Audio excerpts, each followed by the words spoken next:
Tudo bem aí, pessoal? Vamos começar então nossa aula aqui sobre o módulo 7. O módulo 7 ele fala aí sobre o surgimento dos povos astecas e incas, tá?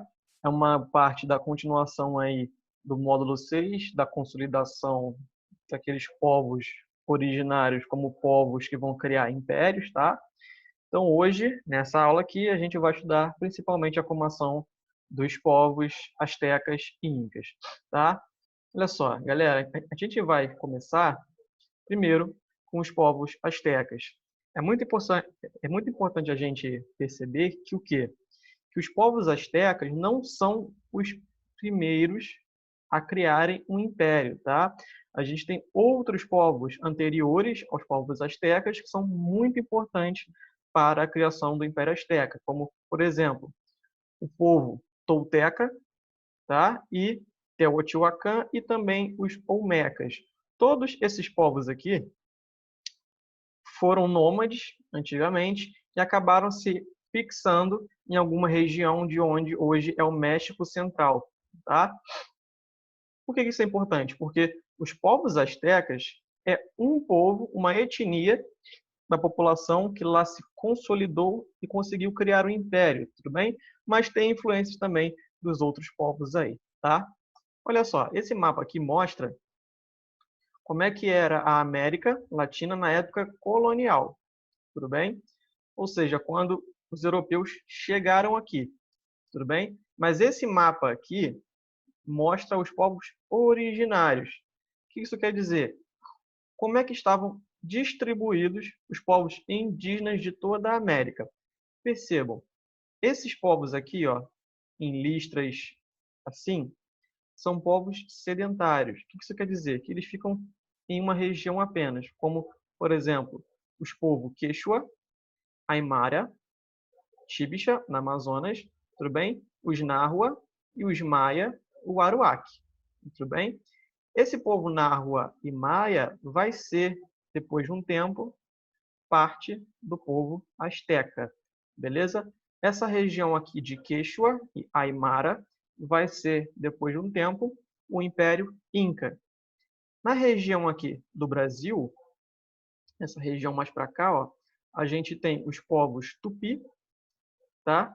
Que eram nômades, tá? E a gente tem outros povos ao redor que eram semi-sedentários, ou seja, que eram nômades, mas que às vezes ficavam fixados em uma região.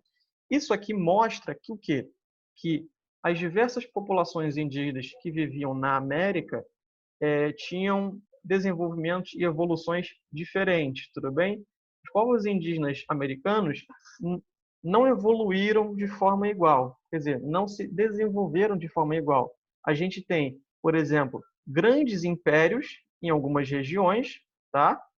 Mas no Brasil a gente quase não tem impérios, a gente tem pequenas tribos, beleza? Ou seja, os povos indígenas vão ter desenvolvimentos diferentes, tá? Muito importante perceber isso aí, beleza? Galera, como é que a gente estuda os povos antigos? A gente tem várias formas. Lembra que a história é uma ciência que precisa utilizar fontes? Então, quais são as fontes que a gente usa para estudar os povos ameríndios originários da América? Beleza? Tem várias fontes. Uma delas são as fontes materiais das obras que eles mesmos criaram. Obras o quê? Obras de estátuas, por exemplo, ou construções antigas que vão revelar parte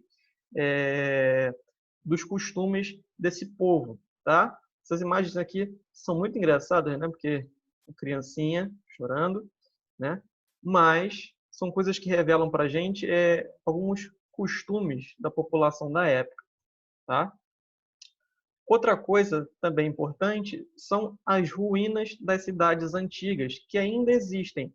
Por exemplo, com essas pirâmides aqui, onde era a cidade de Teotihuacan, tudo bem? No período clássico, entre 200 depois de Cristo a 900 depois de Cristo. Beleza? Isso aqui são importantes para mostrar como é que era a organização social e urbana da sociedade, tá? A gente tem também alguns outros exemplos, que são os maias, que também têm as construções, né? o urbanismo, mas também tem as pinturas, tá? A gente tem também o dos toltecas, ó, também com construções e com estátuas, né, para venerar os deuses, que demonstram os deuses que eles acreditavam. E também a gente tem o que a gente chama de códices mesoamericanos. A gente tem dois tipos de códice. O que é códice? Códice é um papel escrito que conta alguma história. Tudo bem? A gente tem os códigos pré-hispânicos, ou seja, antes da chegada dos europeus, mas a maior parte desses códices foram criados por europeus, tá? Como, por exemplo, esse códice aqui, Códice Boturini, do século XVI, que vão contar um pouco o modo de vida dessas populações, tudo bem? É muito importante a gente ver isso, porque, olha só, quando a gente estuda fonte, galera, a gente tem que ter muito cuidado, porque a fonte ela é criada por alguém. Se ela é criada por alguém, isso quer dizer que alguém coloca a visão dele naquela fonte. Então, quando os europeus escrevem alguma coisa sobre os povos indígenas, eles vão escrever bem ou mal? Claro que eles vão escrever com muito preconceito. Então, esses códices aqui, escritos pelos europeus, vão ser códices que vão reproduzir muito preconceito. São códices que não compreendem completamente o modo de vida daquelas populações indígenas. São códices, são escritas, são fontes que reproduzem preconceito, beleza? Dos povos europeus contra os povos indígenas, tudo bem? Então a gente tem que ter muito cuidado quando a gente estuda fonte, porque elas podem ficar reproduzindo preconceitos de alguém contra outra pessoa. Então, por isso que para a gente, para nós historiadores, é muito importante a gente comparar as fontes. Por quê? Essas fontes aqui, os códices europeus, podem ser comparadas com as fontes que os próprios indígenas deixaram para a gente, né? Por quê? Os indígenas vão exaltar a vida deles, né? A vida deles próprios. E os europeus que queriam destruir os indígenas vão falar contra. Então a gente tem duas fontes existindo, uma que fala muito mal e outra que fala bem, outra que exalta. Então a gente tem que comparar as fontes até chegar numa verdade, beleza? Mas olha que coisa importante de perceber. Esses códices aqui, eles são escritos, tá vendo? Ó, eles são escritos. Os astecas têm uma coisa importante.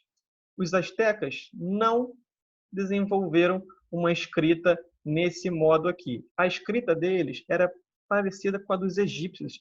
Eram ideogramas, eram pictogramas, eram desenhos, tá? Eram formas de escrever que representavam a vida por meio de desenhos e pinturas, tá? Eles não desenvolveram uma escrita como os europeus, tá? Muito importante perceber isso aí, beleza? E a gente tem também outras formas de fonte, que são os trabalhos de cerâmica. Olha só, essas fontes aqui artesanais são muito importantes para mostrar para a gente que existia o artesanato. Se existia o artesanato, existia uma classe de artesãos que trabalhava com isso. Então, isso mostra que o desenvolvimento social desses povos era grande. Tudo bem que eles sabiam fazer artesanato, que eles tinham o conhecimento necessário para produzir esse tipo de material aqui. Beleza, galera? Então, essas coisas aqui, mesmo que pareçam coisas bobas, são muito importantes, porque mostram uma prática cultural de uma certa sociedade. Beleza? Então, olha só, vamos começar aqui.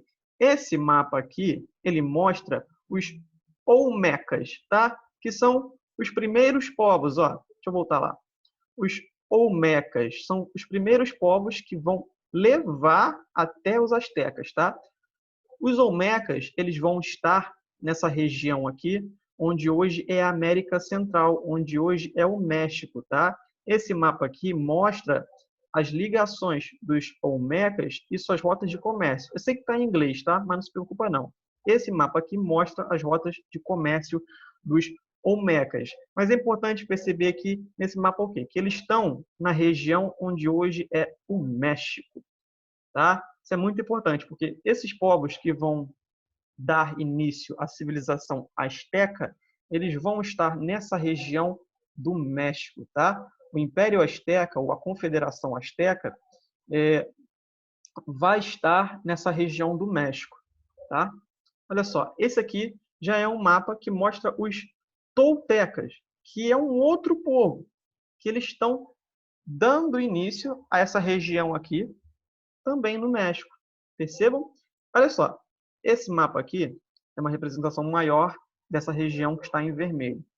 É o Lago Texcoco. Ele é muito importante porque os astecas vão construir as suas maiores civilizações nessa região aqui, tá? Onde hoje fica o Lago Texcoco, onde hoje tinha, na verdade, a cidade de Tenochtitlan, tá? Muito importante perceber isso aí. Porque vão ser regiões urbanas muito importantes para a consolidação do Império Azteca, tudo bem? Importante aqui é perceber o seguinte: esses povos originários estão criando as bases, tá? Estão desenvolvendo as bases para a existência de um povo mais desenvolvido nessa região, tá? Isso aqui é um mapa da região do Lago Texcoco, onde eles vão estar fixados aí durante um tempo, onde a vida vai estar centrada nessas civilizações que passaram a existir aqui. Tudo bem, galera? Olha só, esse mapa aqui mostra também uma forma, um trajeto que eles fizeram até chegar à região. Tudo bem? Beleza? Esse mapa aqui também é um outro mapa que mostra a fixação desses povos na região de Texcoco. Beleza? Até que, então, a gente tem o surgimento, de fato, do Império Azteca, que vai compreender toda essa região aqui, ó, que vai sair tanto do Lago Texcoco, esse azulzinho aqui, e vai controlar toda essa região aqui do México, galera, e de outros países, né, da América Central. Beleza? Vai ser um império gigantesco, vai ser um império tão grande que foi maior que muitos impérios europeus, inclusive, e também muito mais desenvolvido que impérios europeus. Beleza? Como vocês podem ver nessa representação dessa imagem aqui. Percebam como que as construções são muito bem organizadas e muito bem desenvolvidas. Galera, a gente tem que ter muito cuidado, porque quando a gente pensa em populações indígenas, a gente carrega um preconceito, infelizmente. A gente tende a achar que populações indígenas não são populações tão desenvolvidas. Mas os astecas e os incas são populações indígenas e eles eram extremamente desenvolvidos, muito mais desenvolvidos do que os próprios europeus, tudo bem? Quando os europeus chegam na América, eles vão ficar impressionados com a organização política, social e econômica desses povos. Eles vão falar que nunca existiu na Europa impérios tão grandes e tão bem organizados e tão ricos quanto esses povos que existiam aqui na América. Tudo bem? Eles vão ficar muito impressionados. Tem até uma carta, se não me engano, que está no livro didático aí de vocês, de um europeu falando sobre o mercado do Império Azteca, que era uma coisa impressionante, que eles nunca tinham visto aquilo na Europa. Beleza? Mas então, percebam, todos esses povos aqui, ó, olmecas, toltecas, tudo bem? Vão dar início ao Império Azteca, que vai estar fixado nessa região do México, tá? E em alguns outros países ali próximos, beleza? Então, vamos lá. Povos astecas. Galera, o importante aqui de perceber dos povos astecas é que eles eram povos anteriormente nômades. Então, eles migraram para aquela região, tudo bem? Onde hoje é o México. Tudo bem? E lá eles vão se fixar. O que isso quer dizer? Eles vão ficar ali, naquela região. E eles vão criar uma cidade muito importante, que é a cidade de Tenochtitlan, que era uma das maiores cidades que existia no mundo naquela época. Tudo bem? Que é essa aqui, dessa imagem aqui ao lado. Olha essa imagem aqui, galera. Essa construção mostra que os astecas tinham um conhecimento de engenharia extremamente avançado, muito avançado. Por quê? Essa parte em azul do mapa é água. Eles construíram uma cidade inteira em cima de um lago. Perceba? Eles construíram uma cidade gigante, que era uma das maiores que já existiram, em cima de um lago. Pensa no nível de desenvolvimento de engenharia que esses caras precisavam ter para construir uma cidade em cima de um lago no século 13, 12. Eu não lembro a época bem, quando a cidade ela foi criada. Mas foi assim, há muito tempo. Os europeus nunca pensaram em construir uma cidade igual essa aqui, cara. Era muito desenvolvida mesmo. Então, isso mostra que eles tinham um conhecimento de engenharia extremamente avançado, cara. Essa cidade aqui foi construída em cima de um lago. Eu estou repetindo porque até eu fico um pouco embasbacado quando eu penso nessa construção dos astecas aqui em cima desse lago. É uma coisa impressionante, né? E eles tinham uma população bastante hierarquizada. O que isso quer dizer? Que eram divididas, tudo bem? Que a população era dividida em classes, em hierarquias, que tinha aqueles que viviam em classes mais baixas, né? Os escravos, por exemplo, e tinham aqueles que viviam em classes mais altas, tudo bem?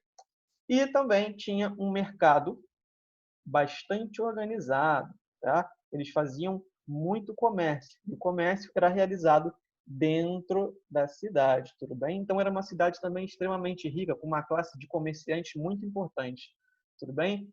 Tudo isso mostra que o desenvolvimento social dos astecas era gigantesco, tudo bem? Os caras eram muito desenvolvidos. Eles tinham conhecimento de matemática, astronomia, história, religião, claro que eles eram muito religiosos, de comércio, de engenharia, uma coisa impressionante, impressionante mesmo, que a Europa nunca tinha visto na época deles.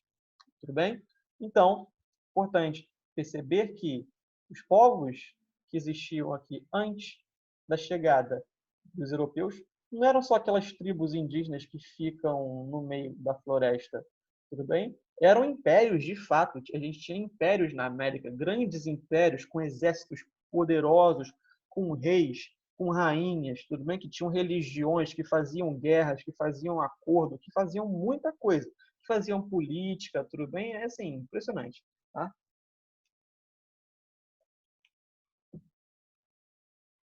Continuando aí, então. Isso é o surgimento, então, do povo asteca, tá? Muito importante ficar ligado nisso aí. Continuando. Os povos astecas, organização, então, política, tá?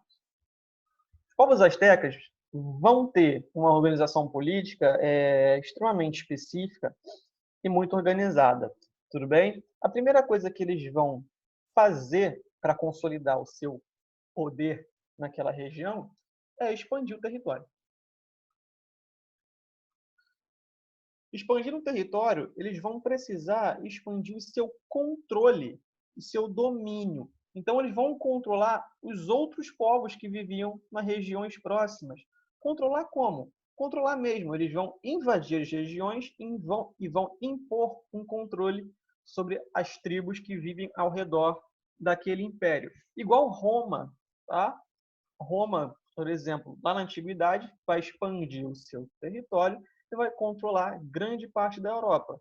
Os astecas fizeram algo parecido aqui na América, tá? Eles vão expandir o seu controle e vão controlar outros povos de regiões próximas, beleza? Ou seja, isso mostra que os astecas precisavam ter uma organização e um desenvolvimento militar muito alto para que eles conseguissem impor o seu controle a outros povos. Por quê? Você só consegue expandir um território quando você tem um exército bem organizado, né? Com guerreiros muito bem treinados, tudo bem? E para você ter isso, um exército bem organizado, você também precisa ter uma política muito bem organizada. Você precisa pagar o soldo, tudo bem? Você precisa dar benefícios aos militares, né? Você precisa ter controle para organizar uma instituição militar muito bem coesa, muito forte, né? Então você tem um controle do Estado, do governo, muito forte aí também, tudo bem? E quando eles começavam a controlar outros povos indígenas, eles obrigavam esses povos a pagar impostos a eles. Tudo bem? Era muito importante esse pagamento aqui de impostos, a gente vai ver já o porquê. Tudo bem? Foca nisso aí. E também, quando eles invadiam as outras regiões, eles pegavam parte da população e obrigavam a uma espécie de servidão, que é um trabalho compulsório, tá? Que, na época, eles chamavam de quatequilo, ou quatequilo, eu não sei como é que se pronuncia essa palavra asteca, não, mas é algo parecido, quatequilo, é uma coisa assim. Como assim? Esses caras de outras tribos indígenas de regiões próximas ao Império Azteca eram utilizados em obras públicas do próprio Império. Ou seja, o Império não é muito desenvolvido com grandes obras, com grandes templos, pirâmides, né?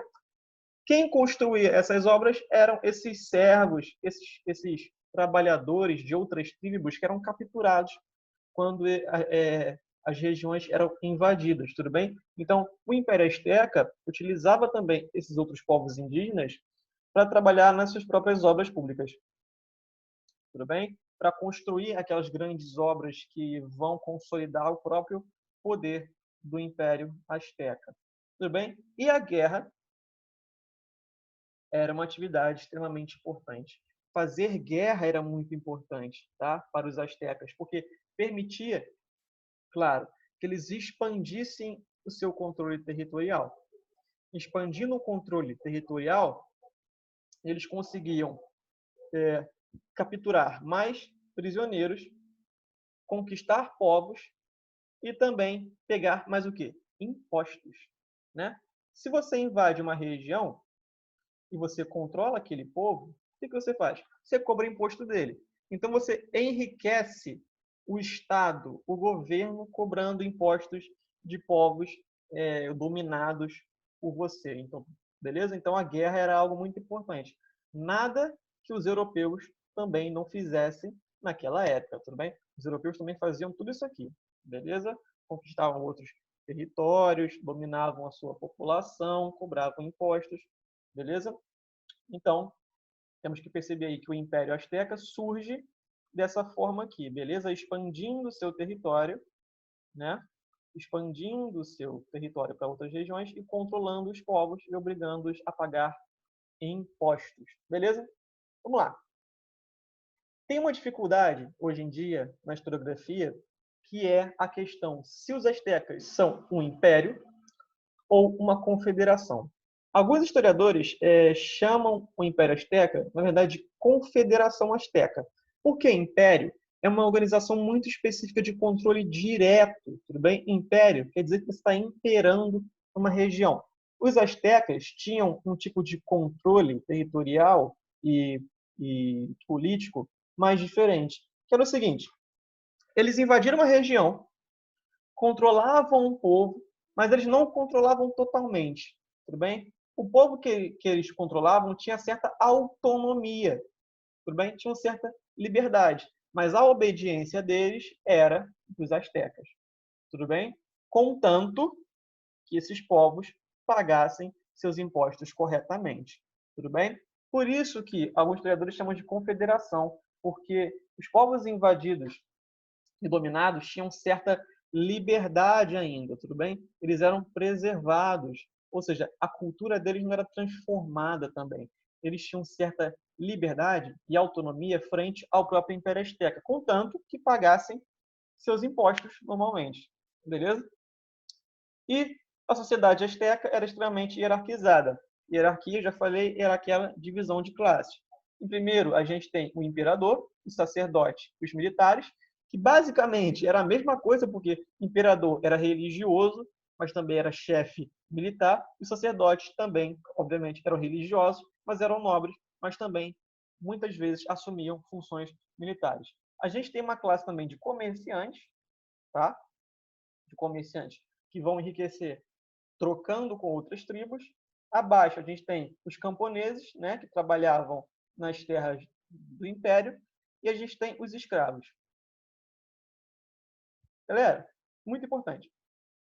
Esses escravos aqui, eram conseguidos através das guerras. Quando o Império fazia guerra e expandia um território, ele pegava parte da população e transformava eles em escravos. Beleza? Muito importante ver isso aí. E a vida e a política era extremamente religiosa, gente. Política e religião, nessa época aqui, nesse império, não se separam. Tá? Política e religião andam juntas, e a religião deles eram politeístas. E os imperadores e os nobres tinham supostas relações com os deuses. Eles acreditavam que os nobres astecas faziam relações com deuses, ou que o imperador tinha relações com os deuses, beleza? Era uma vida extremamente religiosa, tá? A vida no Império Azteca era voltada muito para cultuar a religião, beleza? A gente vai ver isso aí porque a religião é um aspecto extremamente importante desses impérios aqui da América, tá? Minha garganta tá uma coisa chata hoje. Relaxa que não é coronavírus não, tá? Só tá chata mesmo, tá coçando pra caramba. Porque eu tô falando já há um tempão. Galera, seguinte, parte econômica. O Império Azteca, o importante dele é a agricultura, beleza? Eles plantavam muita coisa, milho, algodão, pimenta e feijão e outras coisas também. Mas é muito importante perceber que, como esse império era um império extremamente desenvolvido, as técnicas agrícolas também eram muito desenvolvidas. Olha para essa imagem aqui do lado. Tá vendo isso aqui? Essas terras aqui no meio do azul, esse azul é a água. Essas terras aqui, galera, não são ilhas, tá? Essas terras foram criadas pelos agricultores. Eles criavam isso aqui com técnicas agrícolas muito desenvolvidas, em que eles criavam essas pequenas ilhas artificiais para conseguir plantar nesse lago aqui. Porque não dá para você plantar em lago, né? Mas eles conseguiam. Eles criavam uma técnica que eles chamavam de chinampas, que eles conseguiam criar ilhas artificiais para conseguir plantar o que eles tinham de plantar. Ou seja, uma técnica desenvolvida muito desenvolvida. Tudo bem? Os europeus ficaram extremamente impressionados com isso aqui quando vieram para a América e viram isso aqui acontecendo, porque eles pensaram, caraca, os caras estão conseguindo plantar no meio de um lago, criando ilhas artificiais. Isso existe até hoje, isso é feito até hoje lá no México, tá? Em outras regiões também, que tem lago também. Mas isso era algo desenvolvido pelos astecas. Os caras criaram essa técnica aqui para plantar. Ou seja, a agricultura é extremamente desenvolvida.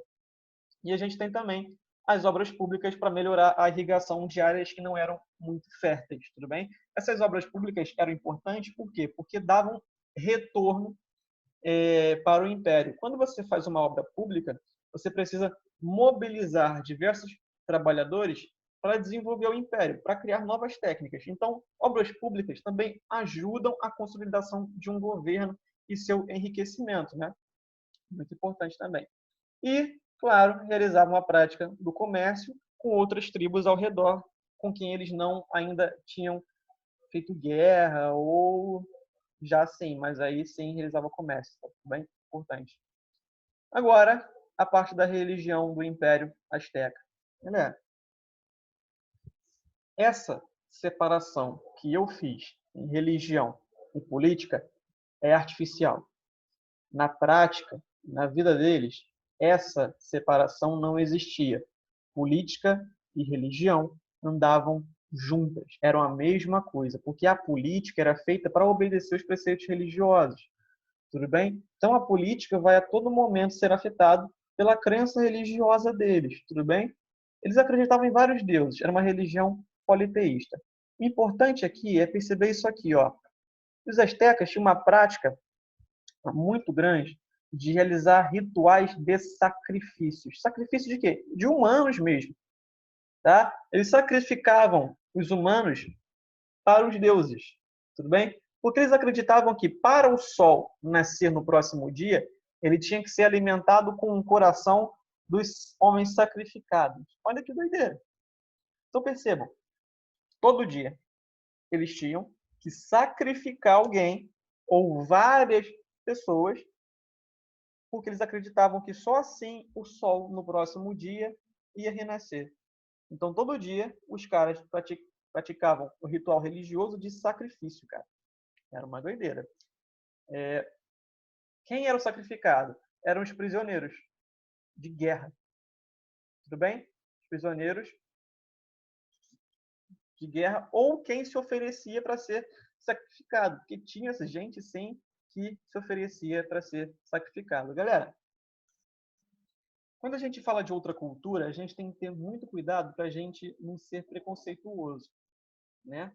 Essa lógica de sacrifício para os astecas era uma lógica extremamente normal, era uma prática extremamente normal. E para eles era uma prática extremamente saudável, tudo bem? Tanto é que quem era sacrificado era honrado, tudo bem? Era uma honra ser sacrificado para alimentar um Deus. Eles acreditavam que ser sacrificado era bom. Tanto é que os prisioneiros, quando eram feitos prisioneiros em guerras, eles ficavam felizes quando eles eram sacrificados em nome dos deuses. Porque eles acreditavam que eles estavam sendo úteis para alguma coisa. Doido, né? Mas isso é muito importante para a gente perceber que a cultura desse povo aqui era visto como normal para eles, né?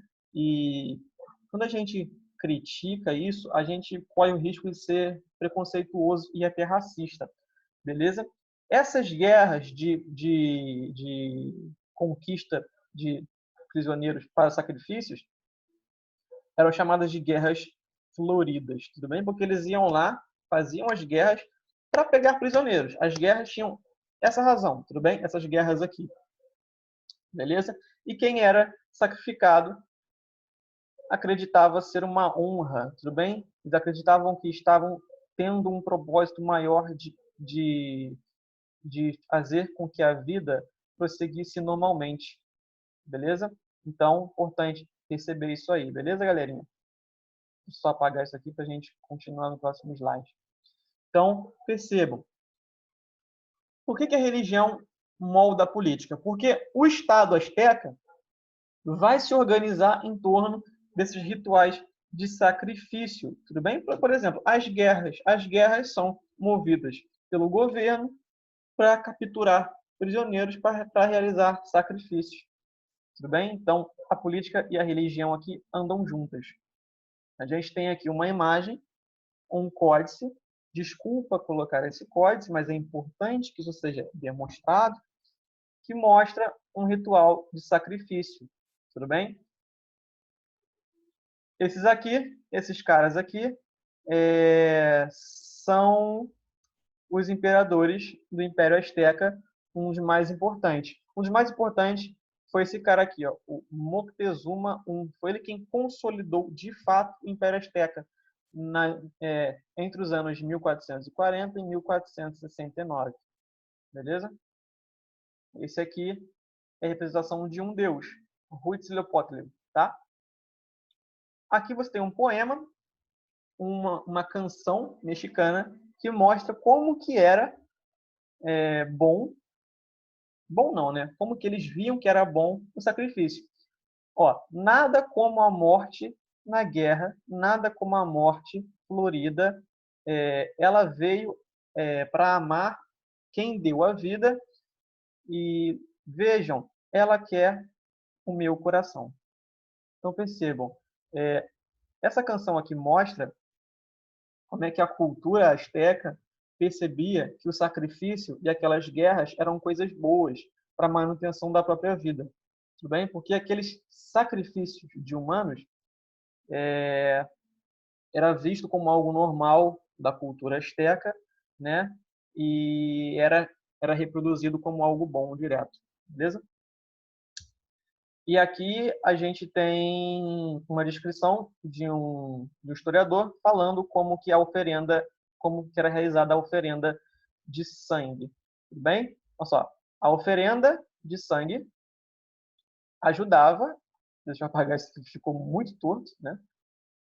Ajudava a restaurar a energia divina, conciliando os deuses e obtendo deles o dom vital das águas. Para cumprir isso, as preocupações básicas do grupo dominante passaram a ser o culto dos deuses, o sacrifício humano e as guerras para obter cativos e impor o domínio asteca. Então, isso aqui é um historiador falando sobre como que essa oferenda era muito importante para o modo de vida dos povos astecas, que eles tinham uma visão cósmica da história, bem do sol e da humanidade, que a sua missão era manter a vida. Tudo bem, galera? Beleza? Então perceba, isso aqui molda também a edificação de templos. Tudo bem? E a organização e a eficiência do exército. Percebam. Então, os rituais religiosos vão ser muito importantes porque vai moldar completamente a forma de vida dessas populações astecas aqui. Tudo bem? É em torno desses sacrifícios que vai ser organizado os templos, as obras, o exército e a ideologia, ou seja, o modo deles de ver o mundo. Tudo bem?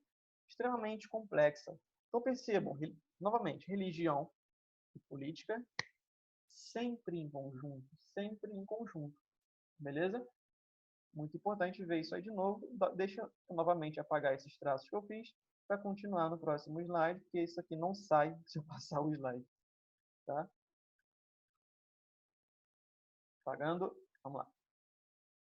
Isso aqui é um livro, né, que eu usei para dar essa aula, que também tem uma parte que mostra aí como que era esse ritual, né, religioso. Olha só, a gente chama essa visão de mundo deles de cosmologia imperial, que era uma forma deles de ver o mundo, tá? Era uma forma cosmológica, beleza? Que eles sustentavam que eles tinham que capturar os prisioneiros na guerra e sacrificá-los aos deuses. Tudo bem? Então, esses livros aqui explicam como que esses rituais são extremamente importantes para a manutenção da existência desse império. Tanto é que, quando os europeus invadem o Império Azteca, lá no século XVI, quando eles acabam com esses rituais, os astecas eles quase acabam também. Porque eles achavam que, para continuar existindo, você tinha que fazer esse ritual. Se você acabar com esse ritual, para eles, o mundo também vai acabar. Então, imagina o impacto psicológico para eles de acabar com esse ritual aqui. Foi gigantesco, beleza? Isso aqui fazia com que a vida deles continuasse normalmente, beleza?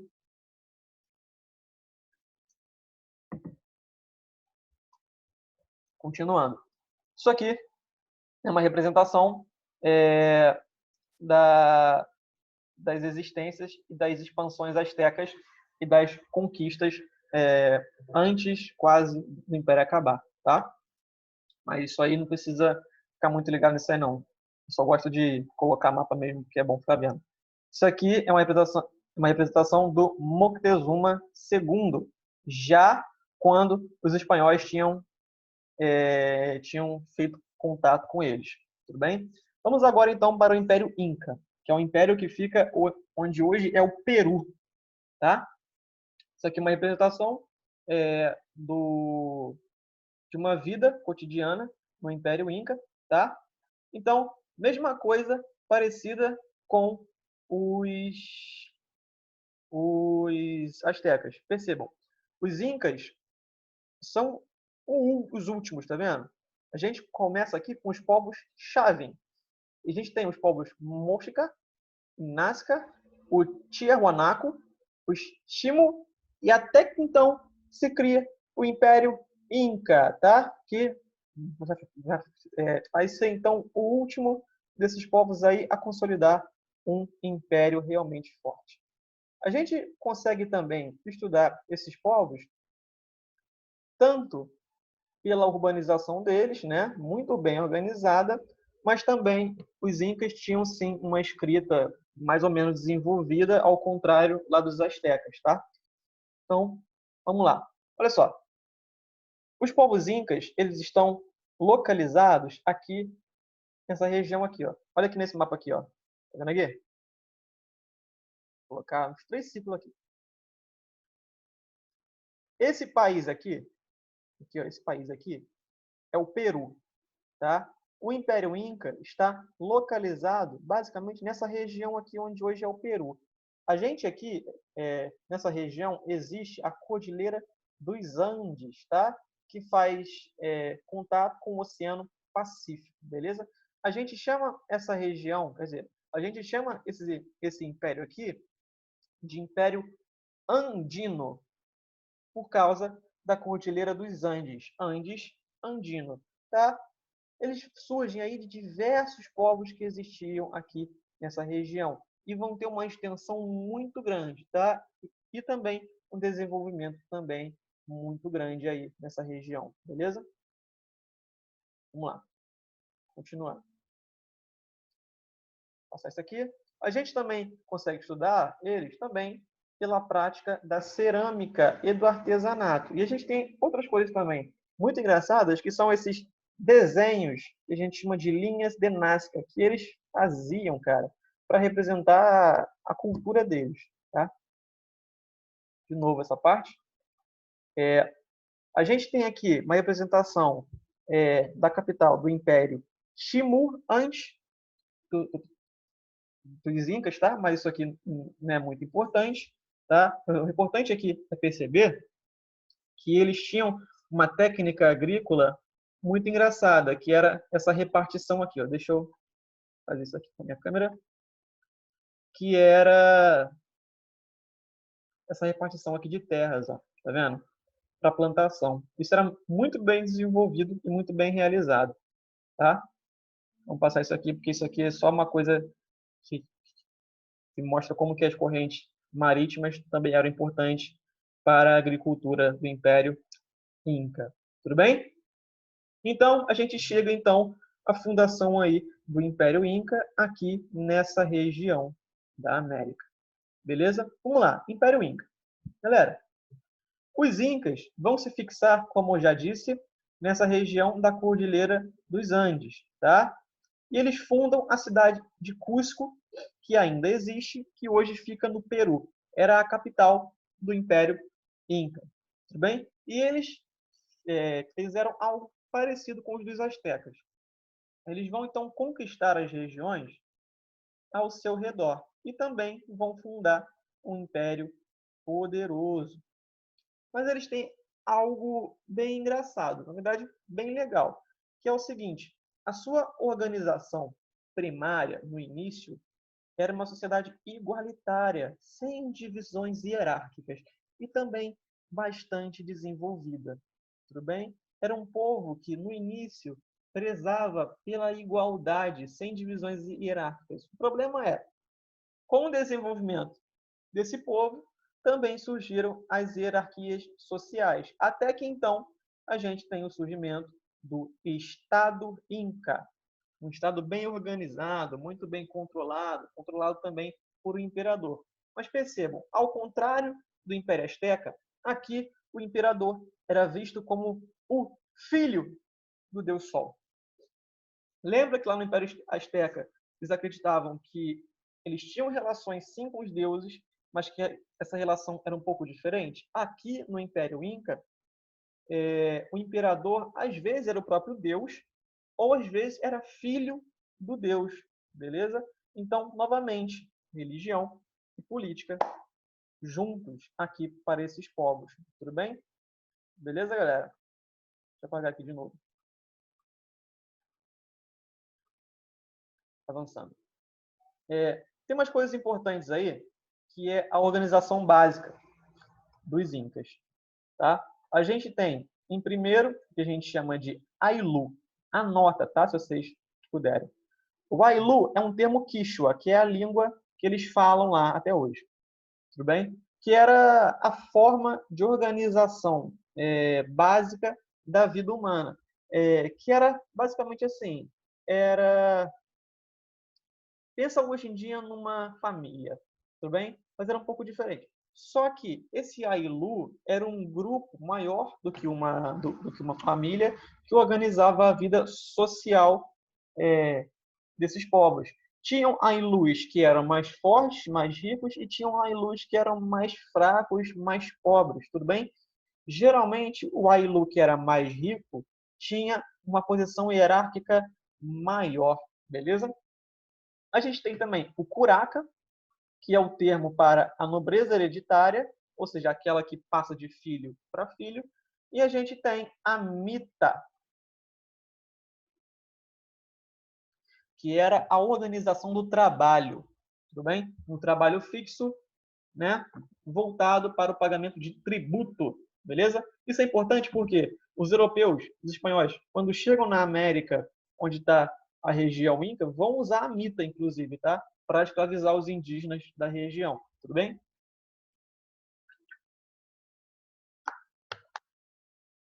E a gente tem os Micmac, que são as pessoas que vão para o império para ter funções dentro do governo, beleza? Então, olha, a vida começa nos Ailu, vai aumentando, vai aumentando, vai aumentando. A gente tem os Curaca, tudo bem? Que vão controlar aí a Mita, que era uma região de trabalho, tudo bem? E a gente tem também uma organização burocrática muito importante, que são os Micmac, beleza? Avançando. Vamos lá, organização política. Novamente, o Império Inca também é um estado bastante organizado. Tudo bem? O imperador era chamado de Sapa Inca. É um nome engraçado, né? Mas esse é o nome dele. E era responsável pelas funções do governo. De novo, o governo e a religião caminham juntos. O imperador era descendente dos deuses e, novamente, esse império fazia conquistas territoriais das regiões ao redor deles. Tudo bem? E faziam alianças com as tribos ao redor. Só que o Império Inca, gente, era tão grande, tão grande, tão grande, tão grande, que eles tinham um nome especial, que era Tahuantinsuyo, que na verdade quer dizer terra das 4 regiões. Porque o Império Inca cresceu tanto, tanto na região do Peru, que ele precisou ser dividido geograficamente em 4 partes. Porque ele era muito grande. Para administrar um território muito grande é muito difícil. Muito difícil.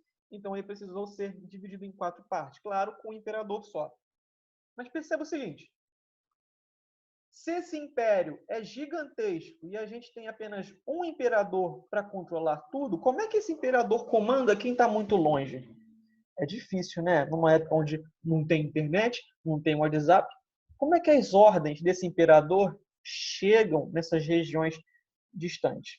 Isso mostra que o Império Inca desenvolveu tanto a sua tecnologia que ele criou uma forma de espécie de correio para fazer com que as informações e as comunicações fossem muito rápidas, tudo bem? Então, a comunicação no Império Inca era muito desenvolvida mesmo, muito desenvolvida. Tinha até um cara que era especialista nisso, eu não sei se está no próximo slide.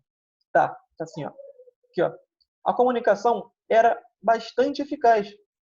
Os mensageiros, que eram chamados de chasques, percorriam todo o território, levando e trazendo notícias de todo o Império. Então, percebam, o Império Inca também é um império bastante desenvolvido, né? E muito bem organizado, beleza? Tudo bem? E eles também tinham um grandioso exército para controlar as revoltas e para expandir seus territórios. Parecido com o Império Azteca, né? Bem parecido mesmo. Vamos lá, continuando aqui. Esse cara aqui é o primeiro imperador Inca, Chapukati. Se não me engano, é esse o nome dele, Chapukati. Uma coisa assim. Né? Agora, vamos lá. Organização econômica. Galera, tem algo muito maneiro sobre os Incas, que é o seguinte. Olha só. A atividade deles, econômica, era principalmente a agricultura. O comércio era importante também, mas não tanto quanto lá no Império Azteca. Tudo bem? A agricultura era muito mais importante. Só que olha o problemão. Eles vivem em regiões de montanha. Então tem muita montanha. Plantar em região de montanha é muito difícil. Por que, Plensa? Você plantou em montanha. Se chover, aquilo ali vai desabar. Né? Então, qual é a técnica que eles criaram? Olha essa imagem aqui. É muito legal. Essa imagem aqui é chamada de sistema de terraços. Eles pegavam um morro onde eles iam plantar e faziam pequenas superfícies planas, tá vendo? Como se fossem degraus e plantavam nesses degraus. E aí, quando a chuva vinha, isso aqui não era derrubado, tá vendo? Isso aqui permitia que eles plantassem em regiões de montanha. Cara, é uma coisa assim extremamente maneira, porque isso aqui, com o tempo, vai ajudar o mundo a pensar técnicas agrícolas muito desenvolvidas para impedir que regiões onde a plantação não seja tão fácil possa plantar, né? Então, olha só, os incas criaram uma técnica que é utilizada até hoje no mundo da agricultura, que é o sistema de terraços, para facilitar o plantio em áreas onde era quase impossível fazer o plantio. Muito legal, né? Eu acho isso muito legal. E claro, faziam também grandes obras de irrigação para as plantações, né? E tem algo importante aqui também. Olha esse termo aqui, ó, excedente agrícola. Já que a principal atividade era a agricultura, o comércio era muito pouco. Existia sim o comércio, mas ele não era tão importante assim. Então, como é que você alimentava uma população gigantesca como era a população do Império Inca? Você precisava criar formas de redistribuir aquela comida. Galera, é muito engraçado pensar em distribuição alimentar nos dias de hoje, porque você quase não vai ver ninguém distribuindo comida, né? Aqui era uma lógica natural. A distribuição alimentar era extremamente importante. O que isso quer dizer? Que o excedente agrícola, o que é excedente agrícola? É aquilo que sobra. Ou seja, você plantou durante um ano, usou tudo o que tinha, mas sobrou, você pega o que sobrou e você redistribui para a população. Esse excedente agrícola aqui era redistribuído, era dado para a população. Isso era muito importante para manter a população, primeiro, alimentada, mas também obediente. Porque aí eles pensavam assim, ó, cara, aquele nosso imperador, ele distribui a comida para a gente. O que eu vou reclamar dele? Ele está sendo bom para a gente. A gente plantou, a gente trabalhou, ele pegou o que sobrou e deu para a gente de graça. Parece algo bom, né? Então, a redistribuição alimentar era algo muito importante para esses povos. Tudo bem? E eles também tinham uma metalurgia. O que é isso? É o trabalho com ferro, muito desenvolvido, que permitiu que as armas desses exércitos que eles tinham fossem muito boas para que eles conseguissem dominar os outros povos, tudo bem? Assim como também os artesanatos eram bem desenvolvidos. Deixa eu apagar novamente essas linhas em vermelho, tá? Para continuar essa aula aí. Agora, a organização religiosa. Tudo bem? Os deuses, os principais que eles cultuavam, eram o Sol e a Lua. O deus criador era chamado de Viracocha. Tudo bem?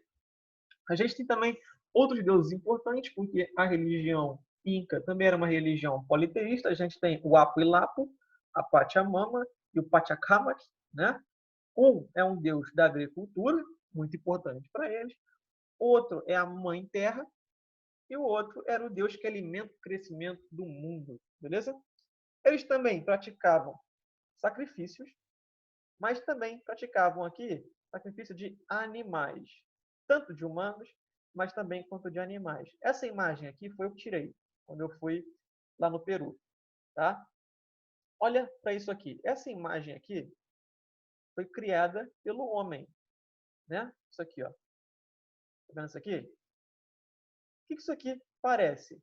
Parece um cachorro, né? Mas, na verdade, isso aqui representa uma lhama. Olha só, isso aqui é as orelhas da lhama. Isso aqui é a boca, né? O focinho da lhama. E aqui é o pescoço. Esse templo aqui, eu lembro que o meu guia estava explicando, esse templo aqui era uma região onde eles faziam o sacrifício da lhama e bebiam o sangue da lhama. Eu acho isso muito doido, mas era o que eles faziam. Eles acreditavam que o sangue da lhama daria energia vital para os guerreiros. Então, eles criavam esses templos aqui religiosos para cultuar os deuses e para fazer certos sacrifícios. E a gente tinha também aí os rituais religiosos, que também eram muito comuns para eles. Tudo bem, pessoal? Então, percebam, tanto para os povos astecas quanto para os povos incas, a gente tem impérios grandiosos, muito bem desenvolvidos, por sinal, com agricultura bem desenvolvida, com engenharia bem desenvolvida, com técnicas de criação e organização social muito bem desenvolvidas, com uma hierarquia muito bem desenvolvida, com uma riqueza muito grande. Os caras eram muito ricos, muito ricos mesmo, tá? A gente tem técnicas agrícolas muito boas, a gente tem política e religião caminhando juntas, tanto nos astecas quanto para os incas, tá? Então são povos um pouco parecidos, né? Aqui, vamos lá então, continuando. A gente tem aqui o Viracocha, que era também o imperador, foi o imperador do Viracocha Inca, né, que consolidou aí o Império Inca. Foi ele quem tentou tornar as conquistas do Império Inca permanente. Foi ele quem conquistou a área ao redor da cidade de Cusco. E foi ele quem deu o primeiro passo para associar o Estado à divindade Inti, que, se não me engano, é o Sol. Para eles, o Inti é o Sol, ou é a Lua. Algum desses dois. Não lembro bem direito qual é. Mas esse cara é muito importante porque olha o nome dele. Viracocha. E olha o nome do deus criador deles. Viracocha. Então, para eles, esses deuses aqui, importantes, eram também os imperadores, que existiram. Esse imperador existiu. Ele reinou entre 1410 e 1438. Esse cara existiu. Isso aqui é uma representação dele. Ó. Tá vendo? Então, os deuses eram também os seres humanos para os incas. Beleza? A gente tem também aí outros imperadores importantes que vai aparecer já já. Pera aí. A gente tem o Pachacuti Inca, que vai reinar logo após o Viracocha, entre 38 e 72, que ele vai estabelecer a herança dividida, né, da família. Né? E aqui a gente tem uma representação importante de rituais religiosos. Isso aqui é um códice criado pelos europeus, né, que diz aqui, ó, a festa dos defuntos, porque eles cultuavam os mortos. Beleza, galera? Eles tinham esse costume também. Olha que maneiro. Isso aqui é outro trecho de outro livro que eu peguei, porque eu acho que isso aqui é importante para mostrar, que fala sobre a redistribuição alimentar. Para eles, isso aqui é cultural. A generosidade, a reciprocidade era muito importante. Era muito importante você ser generoso e recíproco. Isso era tão importante que isso vira política. Você tem que ser generoso e tem que ser recíproco, tudo bem? Você tem que fazer a redistribuição. A gente, e essa redistribuição não era só de comida, era também de terra, serviços e apoio político. A terra era muito importante, porque sem as terras, o imperador Inca não podia ser aberto e generoso. Tudo bem? O imperador Inca ele tinha que ser visto, ele tinha que ser generoso, ele tinha que ser um bom imperador, ele tinha que ser recíproco com a sua população. Beleza? Ele tem que tratar a população bem, tudo bem? Ele tem que fazer tudo para manter o bem-estar da população, beleza? Então, muito importante, tá? Porque a cultura inca pregava essa generosidade. Isso era algo até religioso, beleza? E aqui a gente tem outros imperadores, como o Huayna Capac, o Huasca Inca e o Atahualpa. Beleza? Para acabar essa aula, galera, tanto o Império Azteca quanto o Império Inca vão ser destruídos com a invasão europeia na América, lá no século XVI. O Império Inca e o Império Azteca vão ser destruídos pelos espanhóis, tá? Vão ser acabados pelos espanhóis. Percebam, esse cara aqui na imagem é chamado de Hernán Cortés. Ele vai ser responsável pela destruição do Império Azteca. Como que ele faz isso?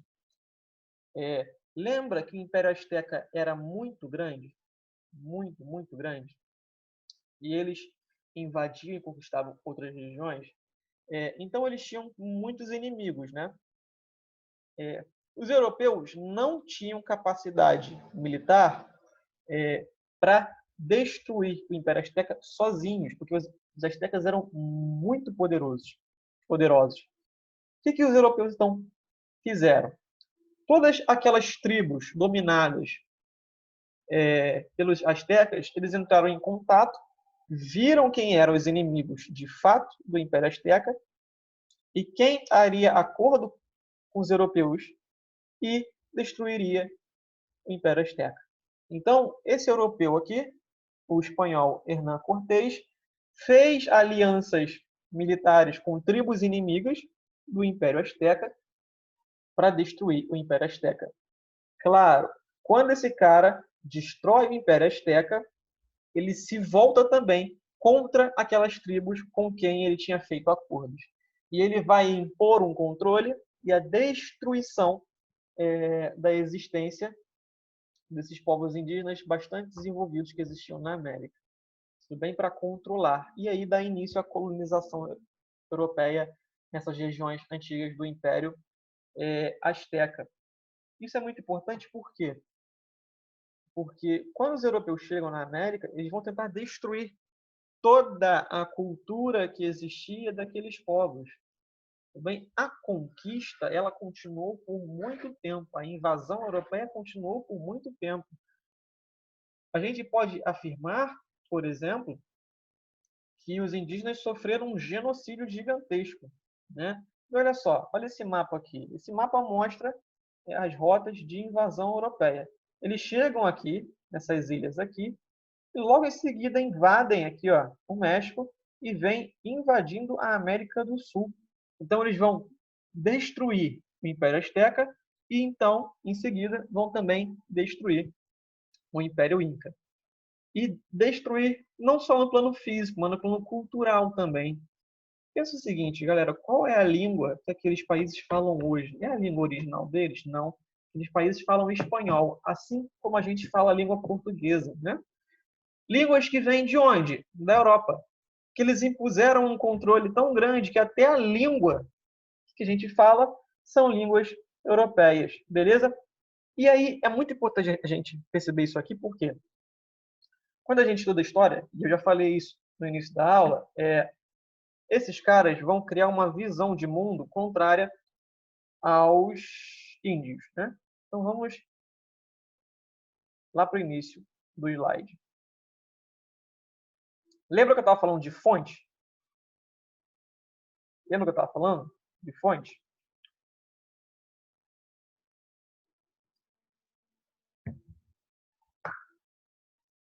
Quando os europeus chegam na América, para destruir os indígenas, eles vão criar fontes que falem que os indígenas são povos menos desenvolvidos, são povos menos evoluídos, são bárbaros, são povos sem cultura, sem deuses, sem leis, tudo bem? Que merecem ser subjugados, que merecem ser controlados, dominados, muitas vezes merecem até ser mortos. Então, essas fontes aqui, que são europeias, mostram uma visão de mundo dos indígenas preconceituosa. Essas fontes são criadas durante a conquista dos europeus na América. Então, a gente tem que ter muito cuidado quando a gente olha para essas fontes, porque as fontes não contam totalmente a verdade, porque elas carregam uma visão preconceituosa dos europeus com os indígenas, beleza? Então a gente tem que ter muito cuidado com o trabalho com fontes por causa disso. E essas fontes são muito importantes para você contar a história depois. Por isso que o trabalho de historiador é muito importante, porque a gente pega essas histórias que são contadas e a gente vê o que é verdade e o que não é. Durante muito tempo, o mundo acreditava que esses indígenas do Império Azteca e Império Inca eram um bando de vagabundo. Eles acreditavam nisso, que eles mereceram ser controlados, que eles mereceram ser dominados. Mentira. Tudo bem? A invasão espanhola foi uma invasão extremamente brutal, um genocídio que matou milhões de indígenas. Tudo bem? Pela força da arma mesmo, tá? Uma invasão assim, com força, com exército, tá? Beleza? Então, essas fontes aqui, quando a gente fala de fontes para o trabalho de historiador, a gente tem que ter cuidado porque as fontes não contam toda a verdade. Por isso que o trabalho de historiador é muito importante, porque a gente checa aquilo que é a verdade e o que não é. Mas até aquilo que é mentira é importante para a gente. Porque, por exemplo, imagina se aqui, nesse livro, a gente tem um capítulo falando que os indígenas adoraram que os europeus fossem lá e conquistaram eles. A gente sabe que isso é mentira. Mas os europeus escreveram esse tipo de coisa por alguma razão. Qual é a razão? Controlar os indígenas. Então, até a mentira é importante para a gente. A gente percebe qual era a intenção dos europeus em controlar esses povos, em dominar esses povos. Beleza? Então, as fontes não revelam toda a verdade. Elas revelam uma expressão, um ponto de vista. E o trabalho do historiador é justamente esse, é pegar esses pontos de vista que existem nas fontes e descobrir aquilo que é a verdade e o que não é. Beleza, galera?